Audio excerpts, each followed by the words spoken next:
কবরের প্রথম রাত, যেদিন সবাই চলে যাবে, শুরু হবে আমল একাকিত্ব।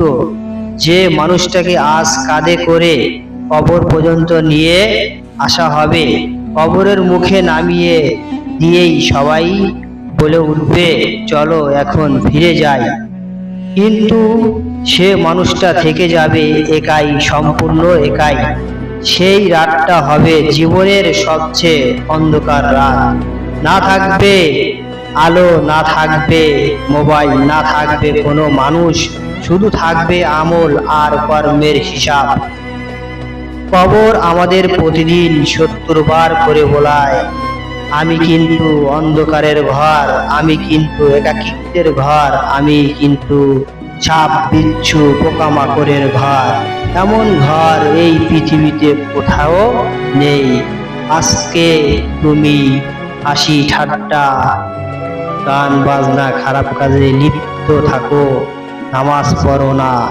কবরের মধ্যে যখন তোমাকে রাখা হবে, তোমাকে ৩টি প্রশ্ন করা হবে, তোমার রবকে, তোমার দ্বীনকে, তোমার নবীকে।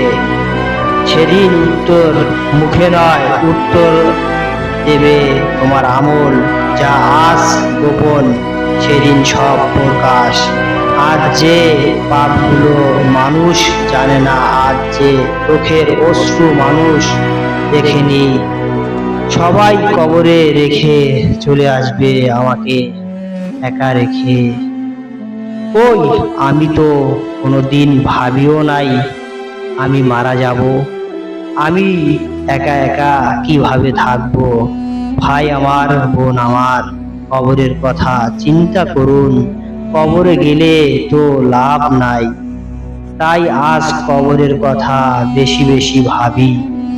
তাই আজকে তওবা করি, নামাজ ছাড়বো না, আল্লাহকে ভয় করব, ভালো কাজ করব, গরিব ও অসহায় মানুষকে সাহায্য করব।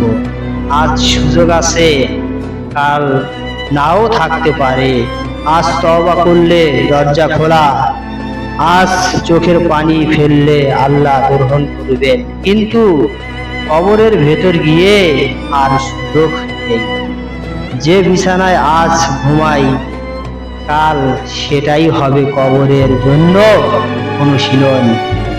তাই আজই পরিস্থিতি নাও, কারণ কবরের প্রথম রাত কাউকে ছাড় দেওয়া হবে না।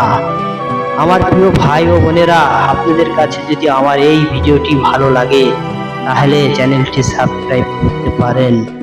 আর আমার ভিডিওগুলো আপনারা বেশি বেশি শেয়ার করে দিবেন, যাতে অন্য ভাইরা ইসলাম সম্পর্কে ভালো কিছু জানতে পারে। আপনার বিনিময়ে যদি কোনো এক ভাই ভালো কাজ করতে পারে, সেটা আপনিও সদকায়ে জারিয়া পাবেন।